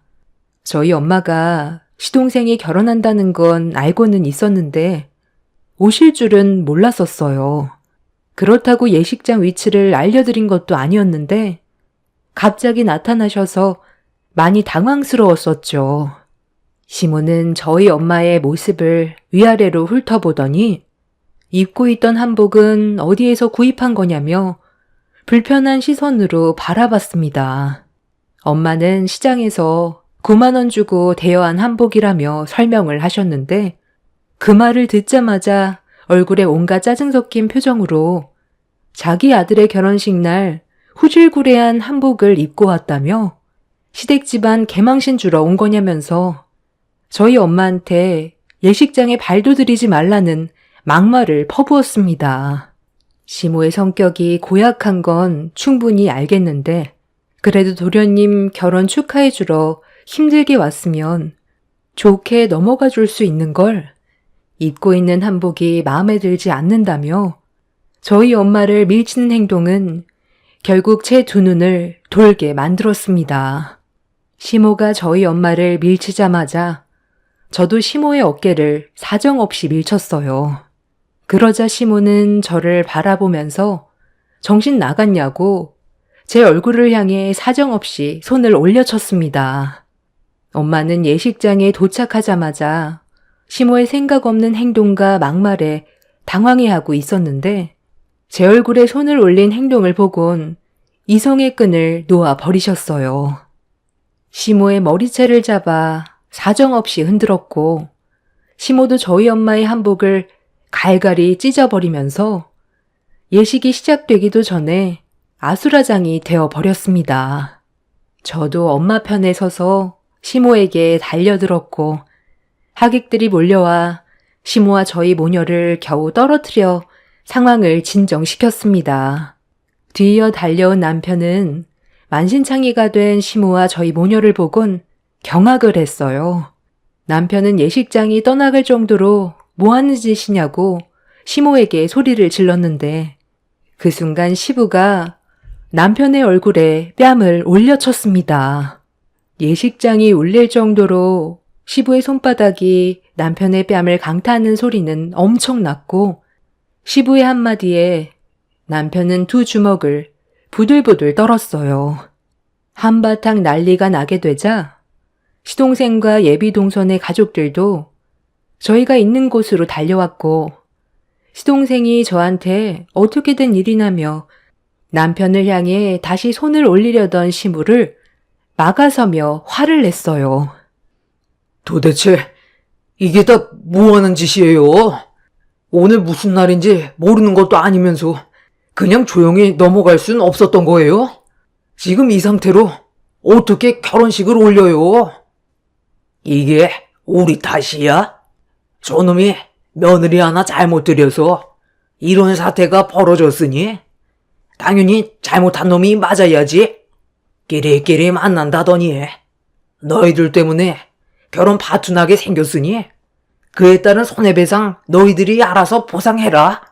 법조인 집안과 힘들게 결혼 성사시켰는데 한순간에 모든 걸 물거품으로 만들어? 이게 왜 저희 탓인데요?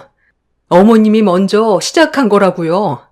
저희 오늘 결혼식장에 조용히 있다가 가려고 했어요. 그런데 얼굴 보자마자 막말하더니 저희 엄마한테 9만 원짜리 대여 한복 입고 왔다면서 집안 망신시켰다고 난리를 쳤다고요.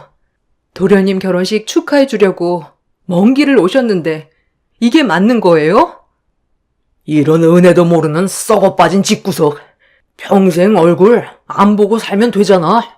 어차피 저는 내놓은 자식이나 마찬가지인데 더 이상 왕래하며 지낼 필요도 없겠네요. 오늘 있었던 일들 평생 기억하면서 살겠습니다.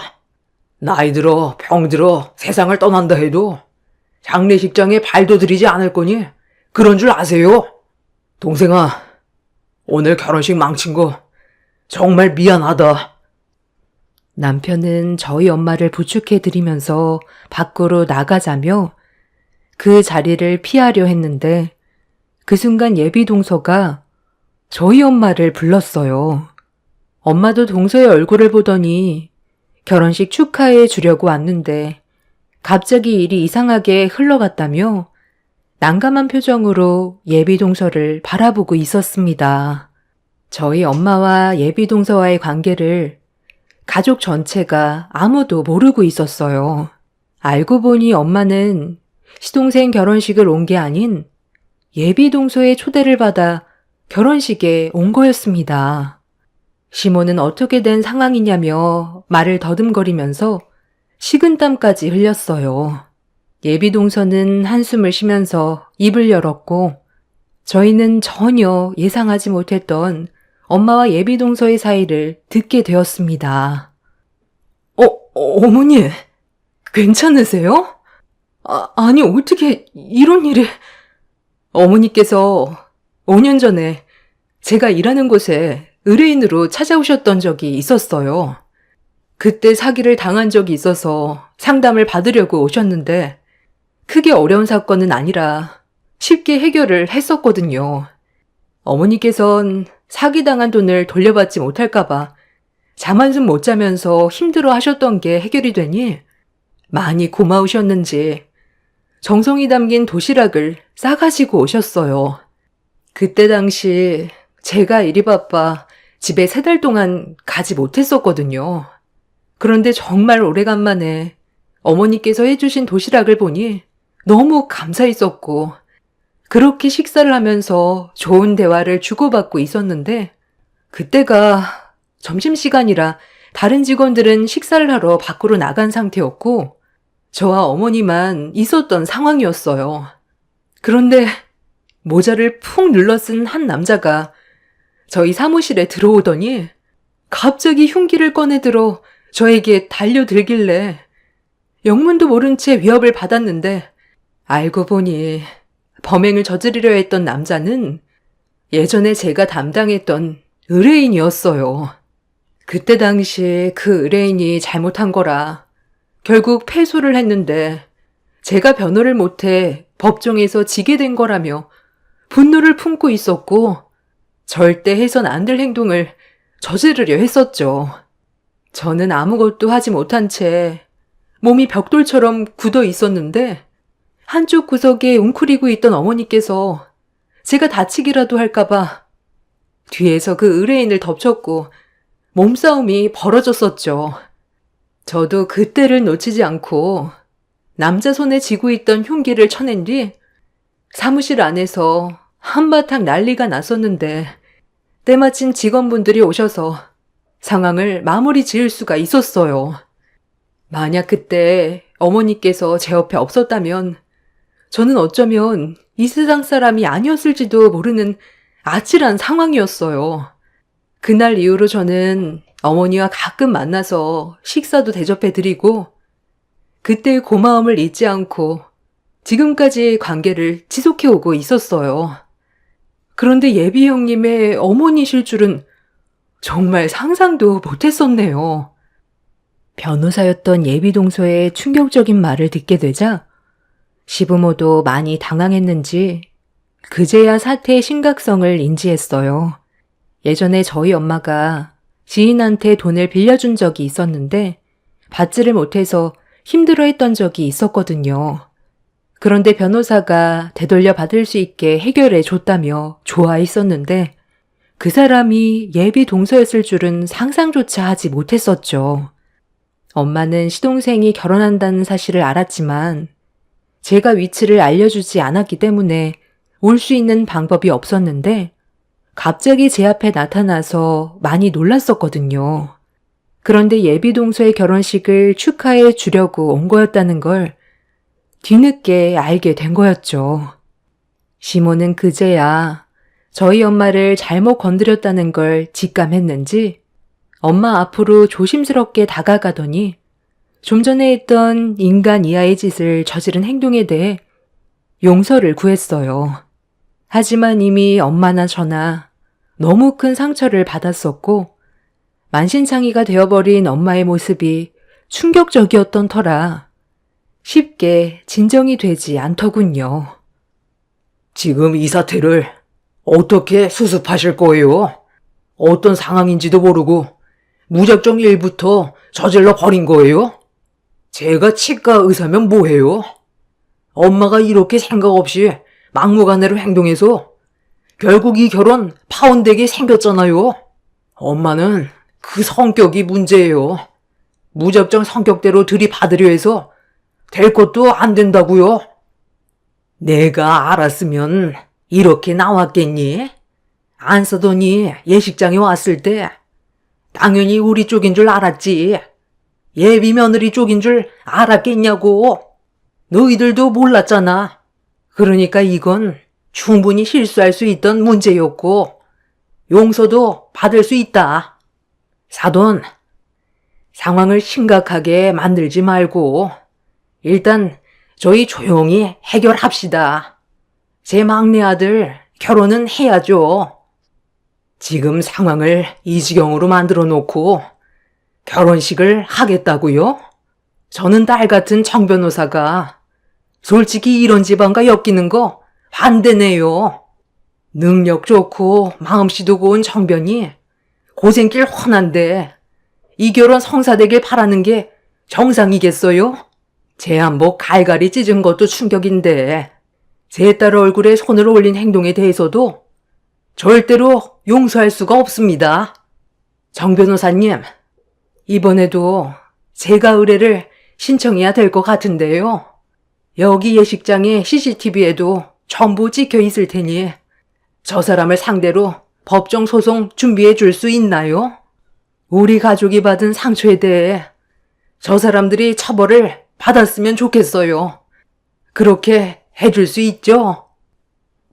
저도 지금 말도 안 되는 일을 눈앞에서 목격을 하게 되니 너무 충격을 받아서 말도 제대로 안 나오네요. 이런 집안에 며느리로 들어가지 않았던 게 천만 다행인 것 같아요. 세종씨 집안이 상황을 이렇게 만든 거니 소송 준비해도 할 말 없지? 우리 가족이 받은 피해와 예비 형님이었던 가족분들이 받은 피해에 대해 소송 준비할 테니 이해해줬으면 좋겠어. 이건 누가 봐도 용서받을 수 없는 행동이었고 법적으로 풀어가야 해결이 될 것 같아. 우리 관계도 오늘로써 끝이야. 시동생은 예비동서의 말에 고개를 떨궜고 다급해진 시부모는 법조인 집안 식구들에게 변명을 하면서 상황을 정리해 가려 했지만 이미 돌이킬 수 없는 결과를 가져왔기 때문에 수습은 불가능했어요. 하객들도 시부모의 행동에 많은 실망을 했는지 욕을 퍼부었고 하나둘 예식장을 떠나가게 되었네요. 시부모는 그제야 저와 남편에게도 용서를 구했지만 이번이 기회인 것 같아 단호하게 행동했어요. 저희는 예비동서였던 변호사의 도움을 받아 신체적인 피해와 정신적인 충격에 대한 소송을 제기했고 결국 시부모는 법정에까지 올라서게 되었습니다.